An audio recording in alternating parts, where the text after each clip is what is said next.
ఆంజనేయులన్నా చంద్రాయుడు రండి. మీ ఇద్దరు పర్లేదు, చెప్పులు వేసుకోండి, చెప్పులు వేసుకోండి. అదేనదా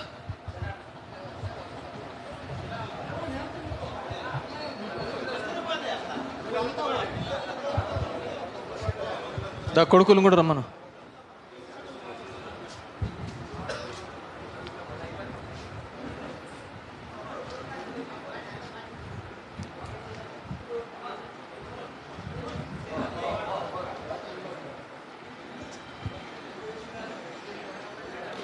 ఈరోజు గొట్లూరు గ్రామం నుంచి, అదేవిధంగా 26వ వార్డు నుంచి పార్టీలో చేరుతున్నటువంటి ఆంజనేయులన్న, చంద్రాయుడు, వాళ్ళ కుటుంబ సభ్యులకి అందరికీ కూడా పేరు పేరున ధన్యవాదాలు తెలియజేసుకుంటున్నాను. గొట్లూరు ఊరు నేను ఎప్పుడూ చెప్తుంటా, నేను మొట్టమొదటిసారి రాజకీయంగా మాట్లాడేది ఏడనంటే అది గొట్లూరు ఊరే అన్నమాట. 2006లో వచ్చినప్పుడు ZPTC elections, local body elections వచ్చినప్పుడు రఘువీరారెడ్డి అన్న, నేను మన ఆంజనేయ స్వామి గుడి దగ్గర ఫస్ట్ టైం మొదలుపెట్టినాం. నాకెవరు తెలియదు. అప్పుడు మార్తిని ఎంపీటీసీగా కమ్యూనిస్ట్ పార్టీ తరపున, సిపిఐ తరపున నిలబెట్టినాం. అవతల ఇంకో దానికి నరసింహ, మార్తి నరసింహులే కదా, నరసింహులు.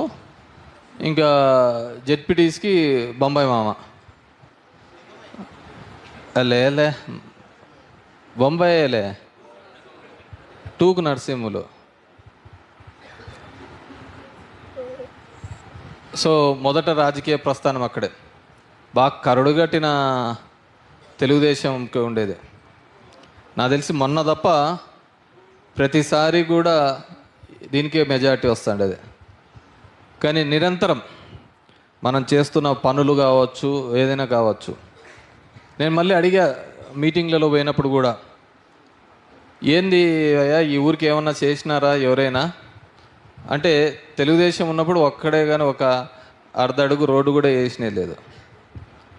ఈరోజు అక్కడ కట్టిన గుళ్ళు కావచ్చు, బళ్ళు కావచ్చు, సచివాలయాలు కావచ్చు, సబ్స్టేషన్ కావచ్చు, ఏది చేసినా కానీ, ఏ దాని మీద చూసినా కానీ అది కేతిరెడ్డి వచ్చినాకనే మన గ్రామంలో కానీ అభివృద్ధి కార్యక్రమాలు అనేది జరగడం జరిగింది. పేదవాళ్ళకి ఇండ్లు ఇవ్వడం కావచ్చు, ఏది కావచ్చు, ప్రతి ఒక్కటి కూడా నిరంతరంగా అక్కడ కష్టపడుతూ అక్కడ ప్రజలకు ఏదో విధంగా మేలు చేయాలని ఒక ఆలోచనతో ముందుకు పోతూ వచ్చినాం. కానీ ఎప్పుడూ కూడా రాజకీయాలు అనేది ఒక సేవా గుణంతో, సేవల మీద సేవ చేసి మనకు ఓటు వేయండి అని అడిగేవాళ్ళు. రాజకీయాలు ఇప్పుడు జగన్మోహన్ రెడ్డి అంటున్నాడు, నా వల్ల మంచి జరిగింటేనే నాకు ఓటు వేయండి అని చెప్పేసి. నా వల్ల మంచి జరిగింటేనే నాకు ఓటు అంటే చాలా ధైర్యం ఉండాల. చంద్రబాబు చెప్పమని చెప్పలేడు. మా వాళ్ళు నిన్న మేనిఫెస్టో చెప్తే, అన్న అది చెప్పలే ఇది చెప్పలే అన్న అంటే, జగన్ రెడ్డి ఏది చెబుతాడో, ఏది చేయగలుగుతాడో అది మాత్రమే చెప్తాడు.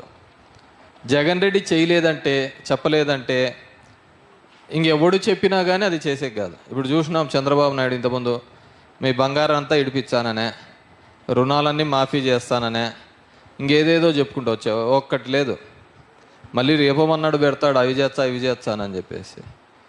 కానీ మొట్టమొదటిసారిగా ఒక రూపాయి అవినీతి లేకుండా నేరుగా అకౌంట్లలో జమ అయింది, అకౌంట్లలో డబ్బులు పడింది అంటే అది జగన్మోహన్ రెడ్డి గారు వచ్చిన తర్వాతనే ఆ కార్యక్రమాలు జరగడం జరిగింది.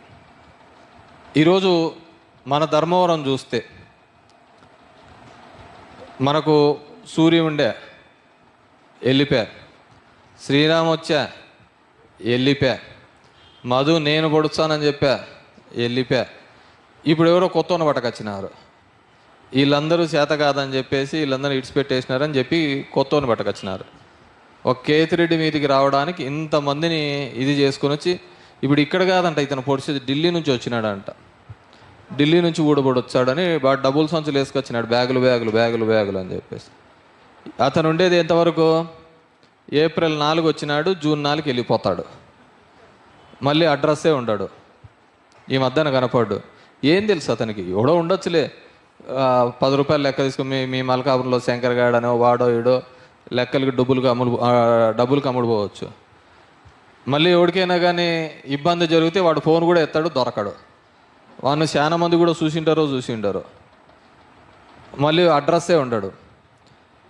మీకు అనునిత్యం మీకు ఏ ఇబ్బంది వచ్చినా ఏ కష్టం వచ్చినా మన ఊరికి ఏమి కావాలన్నా కూతవేటులో దొరికేది, ఫోన్ చేస్తేనే పలికేది అదొక్క కేతిరెడ్డి వెంకట్రామరెడ్డి అని చెప్పేసి ఈ సందర్భంగా తెలియజేస్తాను.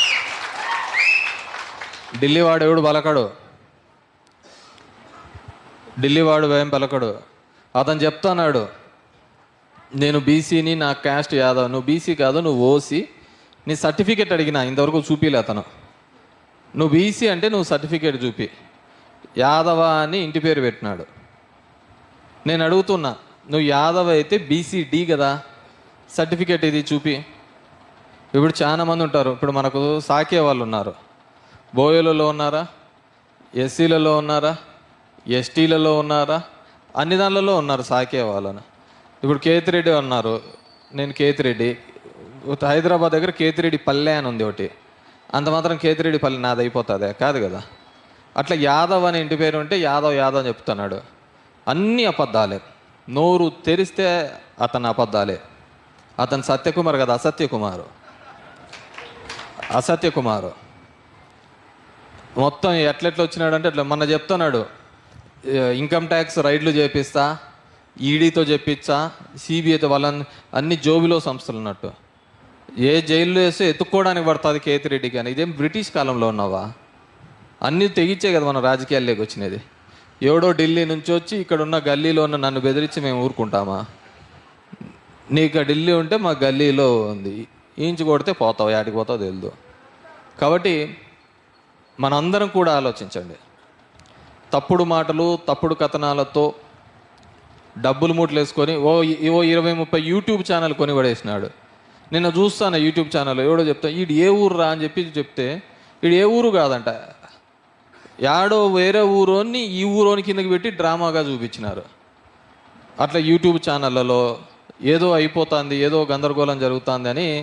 ఇది మామూలుగానే అలవాటు ఈ కార్పొరేట్, ఎందుకంటే సీజన్డ్గా రాజకీయాలు చేసే వాళ్ళు కాదు కదా వీళ్ళు. కాబట్టి అవన్నిటిని కూడా మనం దృష్టిలో పెట్టుకొని మనకి ఎవరైతే మేలు, ఎవరైతే మన మంచిని కోరుతారు అనే ఆలోచించి చేసిన వారందరికీ కూడా మనం మద్దతుగా ఉండాలి.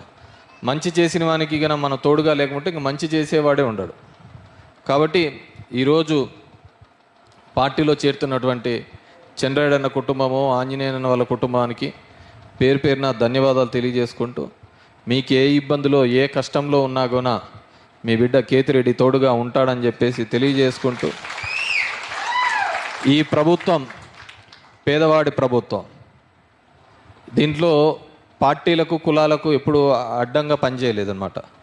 పేదవాడు ఉంటే దానికి తోడుగా ఉండాలి అని సాయం చేసిన ప్రభుత్వం ఇది. అందుకే ఏ కష్టం వచ్చినా, కరోనా లాంటి కష్టమైన పరిస్థితిలో కూడా చంద్రబాబు అయితే చేతులు ఎత్తేసింది. ఇప్పుడు కూడా చెప్తాను, కరోనా ఉంటే నేను వచ్చేదా తమ్ముడు అనేది. కరోనా కూడా అతను అడ్డం నిలబెట్టేవాడు, సముద్రాలే అడ్డం గోడ కట్టినోడు, కానీ కరోనాకి ఏమవుతుంది కానీ ఇతను అట్లా నోటికి వచ్చే అబద్ధాలతోనే. కాబట్టి మనం కూడా అందరం కూడా విశ్లేషించుకొని ఎవరు మనకు తోడుగా ఉంటారు, ఎవరు మనకు మేలు చేస్తారనే కార్యక్రమం